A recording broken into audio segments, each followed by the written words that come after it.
There's always a story behind the development of a society, and usually the development of that story isn't all too bright, but the result determines if it was worth it or not. Previously, I talked about who the runners are, their history, and their purpose in the world of Mirror's Edge Catalyst. And lastly, I talked about Black November, a movement led by Rebecca Thane and their questionable morals. The reason why I talked about those two factions first and foremost is because they all have something in common. They are all fighting against the conglomerate in their respective ways. And in order to truly understand how the conglomerate was built and how it led to the infamous November riots, we have to look back at the history of Cascadia, leading up to that brutal events that would kick off the Catalyst story arc. The history of Cascadia is rich and compelling. We get to learn about key events and key characters that have a huge impact on how Cascadia and the City of Glass turned out in the end. And the runners, as well as Black November, are a result of that. By covering these two factions beforehand, I've been building up to this moment. A moment leading to something bigger, a grander tale of a much grander scale. Lads, gents, this is the rich and important history of Cascadia and the many revolutionary events that have occurred within it.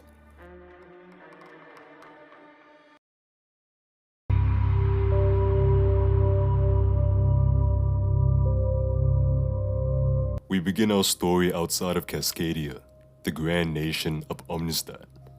Omnistat is driven by the admiration of utopian futures and a society where the social clause is absent, where citizens are valued equally and communism runs the region's production. Omnistat took over isolated settlements and cities that were barely holding on after the event known as the Great Regression. Omnistat wanted to rejuvenate these lands and implement the Omnistat way of life, an infamous philosophy and lifestyle that people living in these newly ruled lands refused to follow, and this caused a bit of strife and paranoia in these settlements.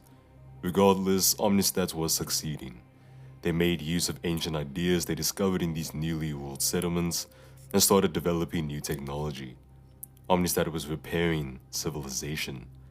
Omnistat's cities were thriving as people left the small settlements in search of a restored life and society.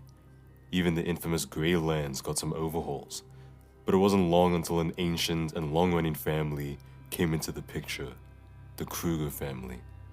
The Krugers accepted the rule of Omnistat and made sure to get their foot in Omnistat's political doors. The Krugers weren't exactly fond of the Omnistat philosophy, who was? So the Krugers started plotting for some change, believing that a new society had to be built, a society that focused on enterprise and individual achievement. The Krugers gathered some of the ancient families to join their cause, families like the Brysons, Malice, and Wonderborn Fairchilds. They fought with the Krugers and started a rebellion against Omnistat. This was known as the Kruger Uprising.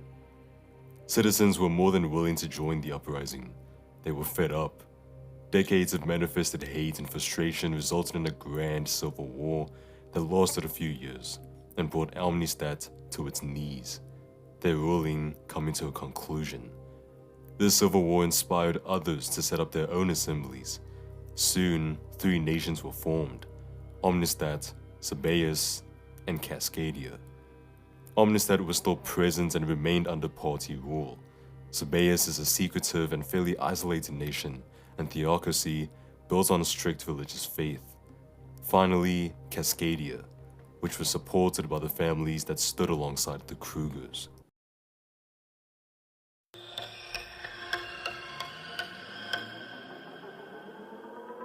Cascadia was originally a nation that was founded on democratic principles, where, as I mentioned, individuality and enterprise was encouraged. But the actual development of Cascadia didn't have the smoothest of beginnings. The democratic principles became the law, but it was pretty vague and not all figured out.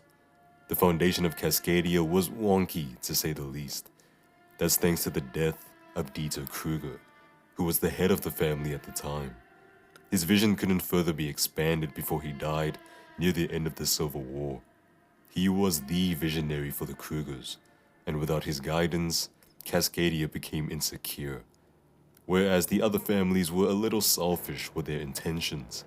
Voting rights for citizens were curtailed, restricted, which marked the beginning of Cascadia's tyranny. And with that tyrannical foundation came the Triumvirate War. The Cascadian Constitution dictated the governing of the nation, as well as the corporate charter, which allowed for everyone to start an enterprise. But the charter was not perfect though, and it was the imperfections that gave the families who fought in the uprising an opportunity to secure the main industries and natural resources in an early period, which gave these families a hell of a head start. But guess who was watching all this unfold? Omnistat. They shortly and surprisingly attacked the insecure Cascadia and the religious Sabaeus, although this was to be expected coming from Omnistat. This 2-year war against Omnistat was known as the Triumvirate War, and consisted of battles on the borders of Cascadia. Cascadia put an end to this war when they teamed up with Sabaeus, and even during the time period of Catalyst's storyline, there's been a ceasefire between all three nations. But secret conflicts might still occur. Finally, Cascadia was finding their economic steps. With a strong hatred towards Omnistat, a nationwide initiative was set to look towards the future, start afresh. The dark legacy of the Omnistat era was to be erased, and in about 10 years, the families involved in the uprising controlled 80% of the supposedly free market, with the number gradually increasing. The Cascadian Assembly was struggling to find ways of limiting corporate influence as the families were making their mark in Cascadia. Enter the corporate houses. The families involved in the uprising, and now the corporate houses, were so powerful that they were essentially the true leaders of Cascadia. The corporate houses would become the conglomerate. The corporate houses were careful to seem inclusive to the people of Cascadia, retrospectively correcting the mistakes of the Omnistat era. There were rumors of regular citizens being able to climb the corporate ranks and being able to live the same lifestyle provided by the corporate houses. The corporate houses made Cascadia seem like paradise.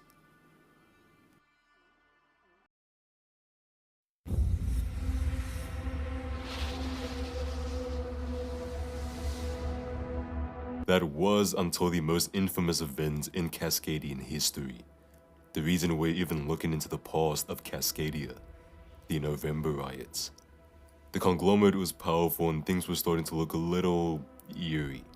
The mid-caste or middle-class citizens were heavily dependent on the bad fortunes of the low-caste, the lower-class citizens. The low caste was severely limited in access to resources and services. Many of the low caste were forced to live in the grey lands, working in the corporate factories, food domes, and mines. The grey lands is no place for comfort, it's grim. People would die to diseases and accidents in the workplace. The conditions of the grey lands were also pretty unhealthy or toxic.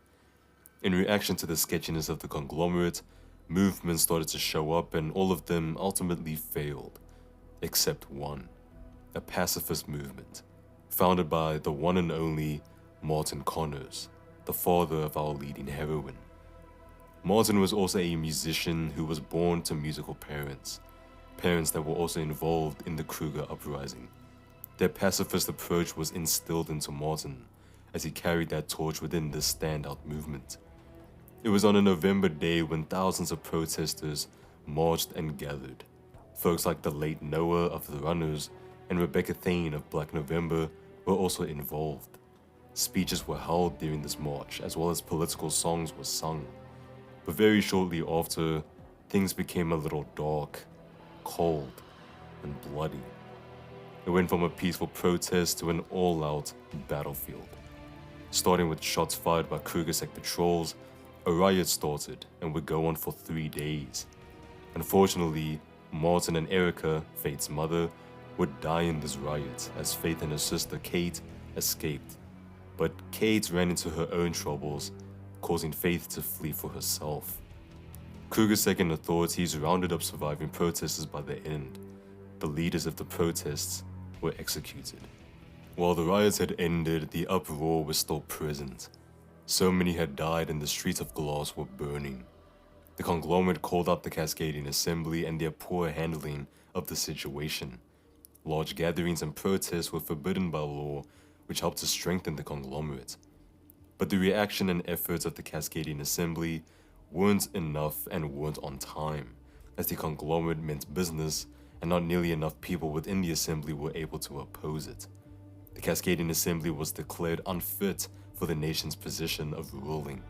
And just like that, the conglomerate seized power and came to rule Cascadia. The city of Glass would be used as a way of symbolizing the greatness of the conglomerate. Glass would end up being heavily funded with resources to make a city that showcased the true power of the conglomerate. But what was the city of Glass before its glamorization? Well, Glass used to be a place of fishing and boat building, a little village on the oceanic-inspired seaside. The small village would expand into a town and then a small city once more people moved in, due to tech and software developers looking for a hushed place during the tech renaissance that was occurring during the Omnistat years. But things got pretty rough, as the lack of governmental monitoring led to the years of unrest and the agglomerate wars, in which many people were badly affected in the city.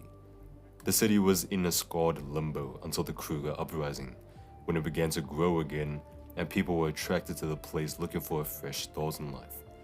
Once Cascadia was formed as a nation, this small city would end up being renamed Glass.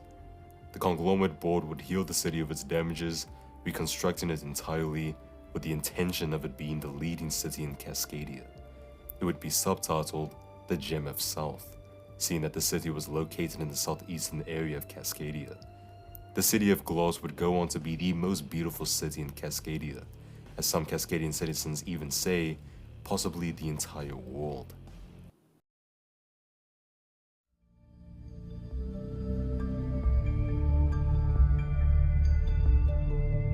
But what's going on with the Kruger family?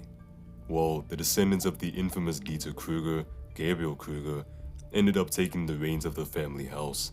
And with Gabriel in charge, his aim is to make sure that the conglomerate reigns supreme and that the Kruger house rules the conglomerate. The conglomerate would go on to rule Cascadia for 14 years, returning to the throne, seeing as they were technically in power 20 years prior to their official ruling. The corporate houses and their power are here to stay, but with the runners in Black November taking a stand, bigger and more efficient than what came before, the corporate houses' confidence and power might just change. Cascadia's history is filled with corporate wars and civil wars. It's a nation ruled by corpos for corpos. The conglomerate has caused pain and suffering for its people for the sake of keeping the higher-ups in even higher hopes. That's why folks like the Runners and Black November are fighting back. Hell, even some members of the corporate houses are making use of the Runners' illegal services to get some sensitive information around. Even with what occurred in Catalyst's storyline, with the Runners and Black November making some noise and really taking it to the conglomerate, it's only the calm before the storm. The real fight is yet to come. Until then, this has been the grand history of Cascadia. Hello, thanks for watching this video, and I apologize for the lower quality voiceover audio. I've been having some issues with my audio interface and I'm still trying to sort it out. So we'll be using the old school recording method, but in a more polished manner. Admittedly, this video was shorter than expected, but I'm still pretty satisfied with what's been covered and how I was able to make the script as entertaining and as streamlined as possible without making it feel like this huge info dump. I've got so many videos lined up, videos that I've been wanting to do for a few months to a few years now. So basically I'm going to be pushing out quite a few videos if all goes well. I really hope it does, because some of these videos are so cool and have been rotting in my brain for too long now. I have to show you these cool ideas. I don't want this postscript to be too long, but I just want to thank everyone who's been sticking around even during these, niche times. The algorithm hasn't been kind to us recently, but I'm still doing my best to keep those who remain entertained. You know, if you can't feed a city, it's best to at least feed a village. Terrible analogy, but I digress. My next video should be a Devil May Cry video, if not a spin-off of one of my videos which will remain unnamed until further notice. Anyways, stay safe, stay entertained, take care, and take it easy. Cheers.